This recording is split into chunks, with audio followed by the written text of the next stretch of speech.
성령의 충만함이 있기를 주님의 이름으로 축복합니다. 하나님 사랑의 확증이라고 하는 제목으로 말씀을 준비했습니다. 성례식을 거행해야 되기 때문에 말씀을 요약해서 드리려고 합니다. 하나님 우리를 분명히 사랑하셨다고 말씀하셨는데 그것이 우리 속에 와서 닿아야 그 은혜를 깨닫는 것이거든요. 그래서 오늘 이 말씀을 통해서 하나님께서 어떻게 우리를 사랑하셨는지 하는 것을 생각해 보려고 합니다. 먼저 첫 번째는 6절의 말씀을 다 같이 읽어보도록 하겠습니다. 6절 말씀 시작. 우리가 아직 연약할 때에 기약대로 그리스도께서 경건하지 않은 자를 위하여 죽으셨도다. 아멘.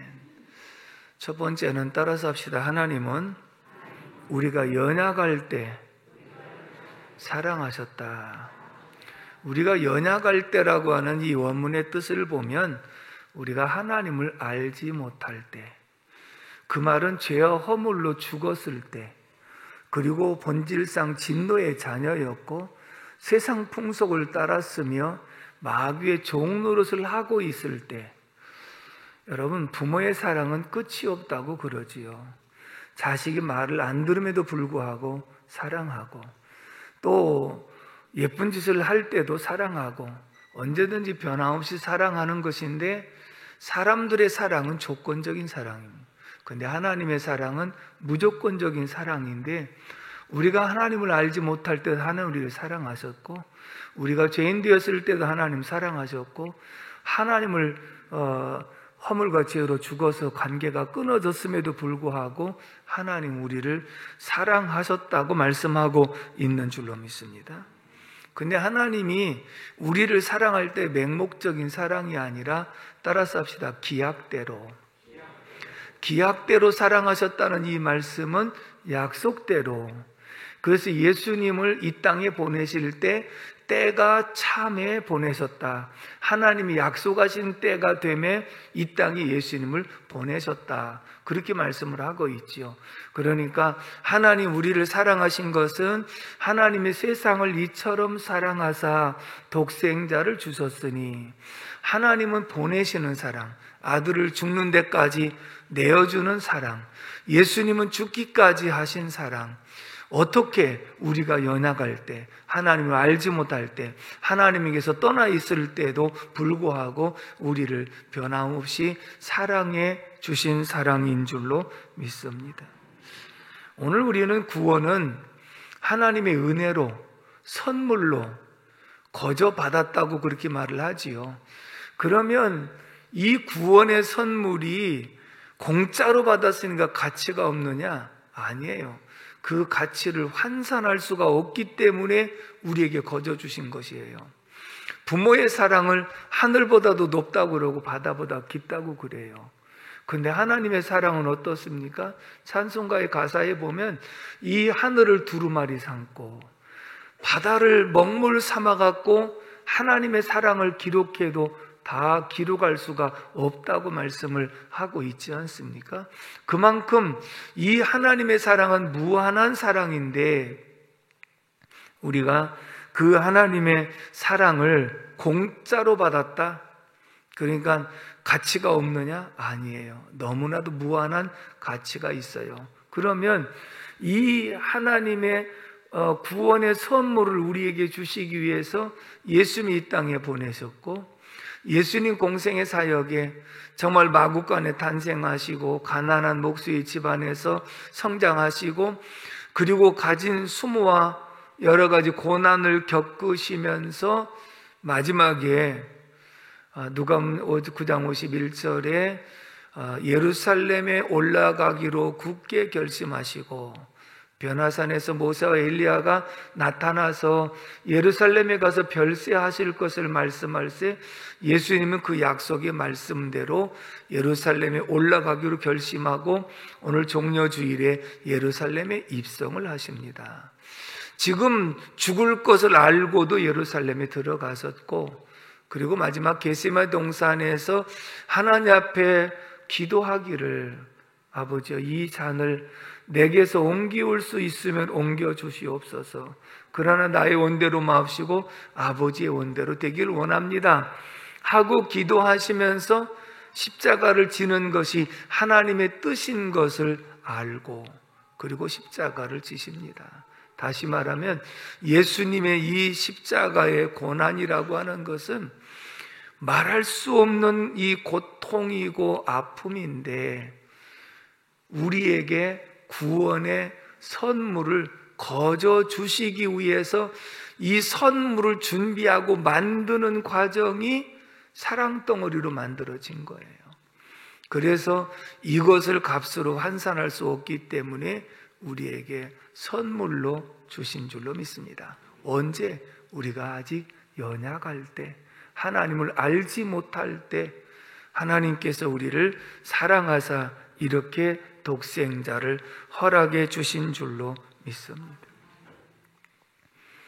오늘 우리가 성찬식에 참여하면서 떡을 받을 때 예수님께서 나 위하여 대신 찢기신 몸을 기념하는 것이고, 우리가 포도주를 들을 때 예수님께서 나 위해서 흘리신 피를 기념하기 위해서 우리가 마시는 것인데, 우리가 이 성찬에 참여하면서 우리 마음속에 정말 주의 사랑이 얼마만큼 뜨거운지, 우리가 처음 은혜 받았을 때는 그 은혜가 감사해서 십자가만 바라봐도 가슴이 뭉클하고 예수님의 말씀만 들어도 눈물이 났던 이런 모습이 오늘 우리가 성찬을 대하는 우리의 마음의 자세는 어떠한가? 초창기 때 우리 집사님 한 분이 이제 초신자죠. 꿈속에서 지옥을 보고 천국을 보고 그리고 나서 완전히 자기가 지옥에 가 있는 모습을 꿈에서 보았거든요. 그리고 회개를 해서 예수를 믿게 되었는데, 그분이 한 주일 지나고 나서 그런 간증을 했어요. 내가 한 주일 동안 흘린 눈물이 일평생 흘렸던 눈물보다 더 많이 흘렸습니다. 얼마나 마음이 강팍했는지 아버지가 돌아갔어도 눈물 한 방울 흘리질 않았는데, 그렇게 강팍했던 나였는데 정말 주님을 만나고 나서 한 주일 동안 흘렸던 눈물이 일평생 흘린 눈물보다 더 많았습니다. 왜 흘렸느냐?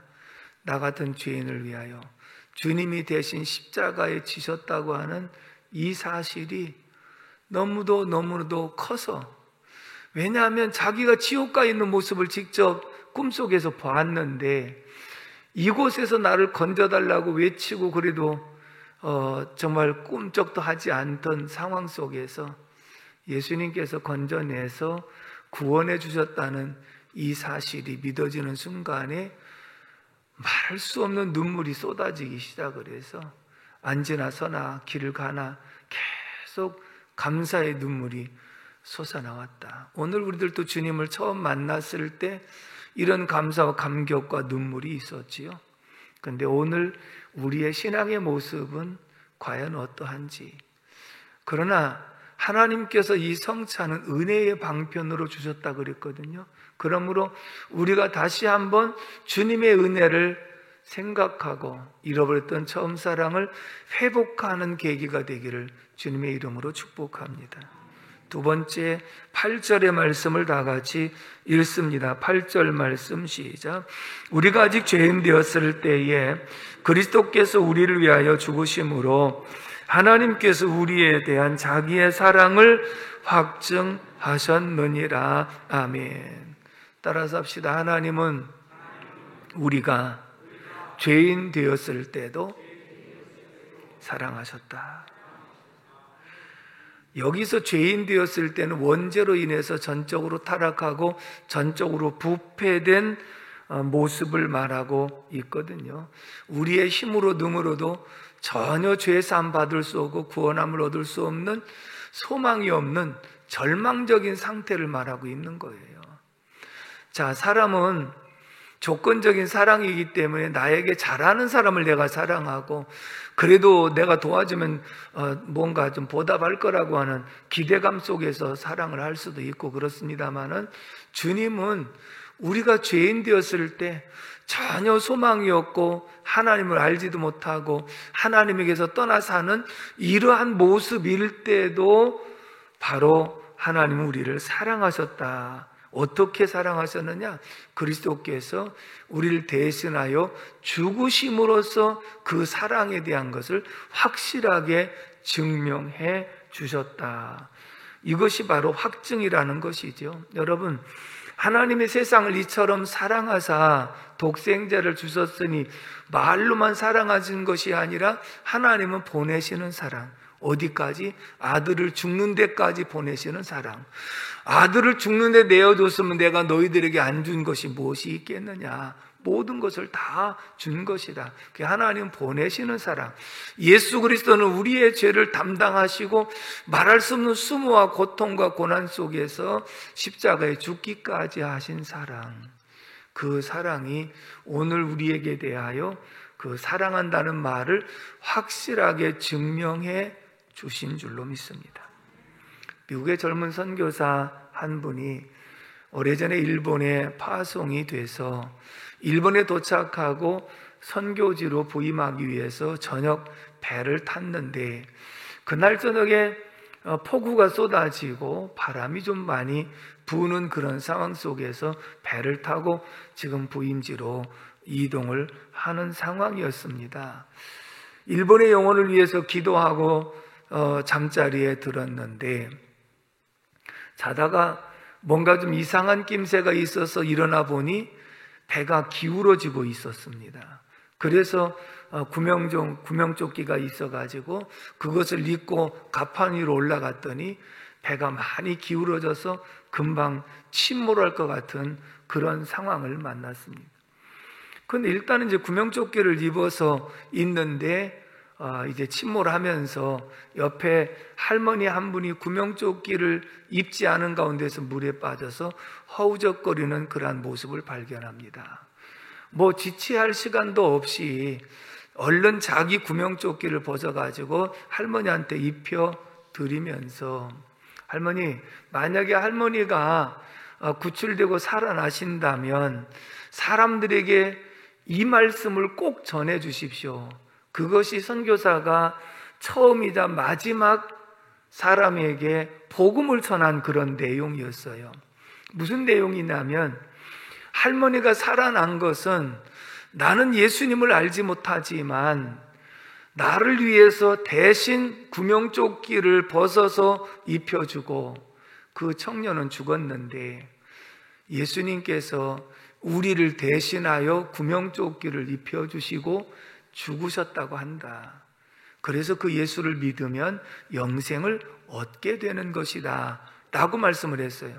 그런데 그러면서 이제 이 선교사는 순식간에 배와 침몰 속에서 사라져 버렸고 할머니는 구명조끼를 입은 덕에 살아났습니다.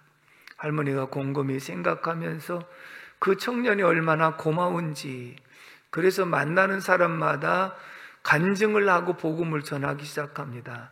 나는 예수가 누군지 잘 모릅니다.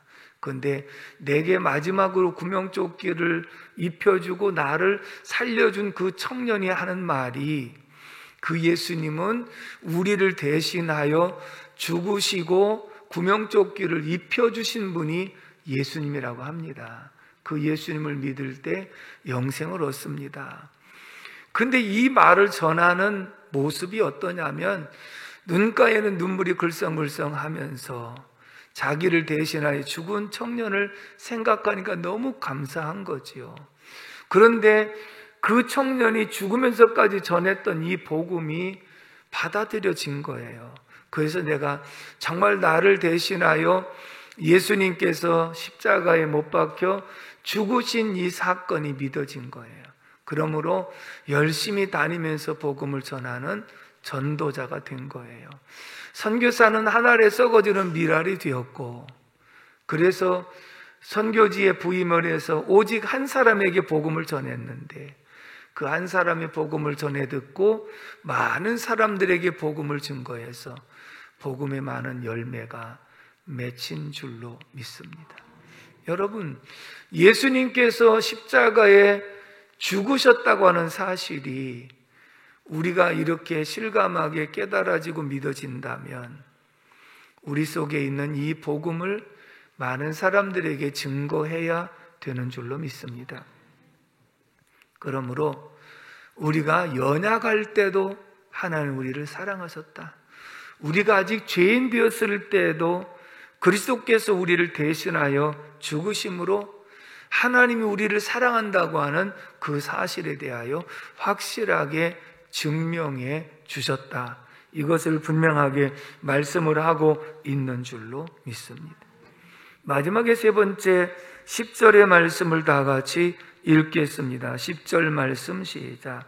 곧 우리가 원수 되었을 때에 그의 아들의 죽으심으로 말미암아 하나님과 화목하게 되었은즉 화목하게 된 자로서는 더욱 그의 살아나심으로 말미암아 구원을 받을 것이니라. 아멘. 세 번째는 따라서 합시다. 하나님은 우리가 원수 되었을 때도 사랑하셨다. 이게 얼마나 엄청난 사랑인지, 십자가의 사랑이 얼마나 큰 것인지, 우리가 연약할 때, 하나님을 알지 못할 때, 죄와 허물로 죽었을 때, 그리고 마귀의 종노릇을 할 때도 사랑하셨고, 우리가 죄인 되었을 때도 사랑하신 거, 거기까지는 그래도 또 사랑이라고 할 수 있을지 모르겠지만, 우리가 원수 되었을 때 하나님과 대적하는 관계, 하나님을 향해서 적개심을 가지고 있는 상태, 하나님을 원수로 여기는 이런 상태에도 하나님은 우리를 사랑하셨다. 믿습니까? 결국은 우리가 하나님을 알지 못하고 살아갈 때는요, 하나님과 항상 원수가 되는 대적의 관계로 살아갔습니다. 특별히 이 말씀에 기록한 주인공 바울 사도는 스스로 이것을 더 잘 알고 있습니다. 왜냐하면 예수님을 누구보다도 핍박하는 사람이었잖아요.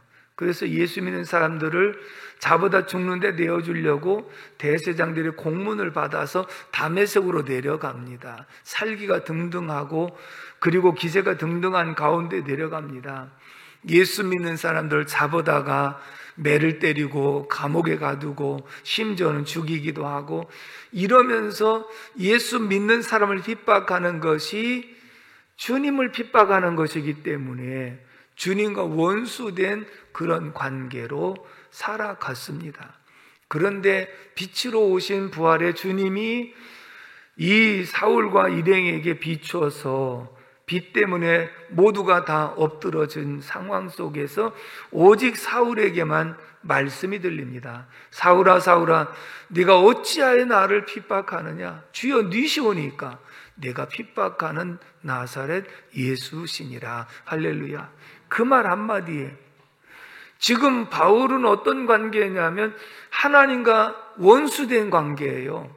그래서 핍박하는 관계예요. 폭행하는 관계예요. 회방하는 관계예요.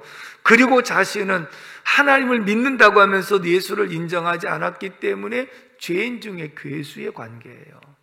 그러니까 이러한 모습 속에서도 하나님은 사울을 버리지 않고 범죄한 인생에게 찾아오셔서 그의 모든 죄를 사하시는, 원수가 되었을 때도 사랑하시는 그 사랑이 곧 하나님의 사랑인 줄로 믿습니다. 그것으로 끝난 것이 아니라 이 십자가의 사랑으로 우리의 죄를 사하시고 하나님과 원수 되었던 이 관계를 화목하게 만드셨다. 여기까지예요.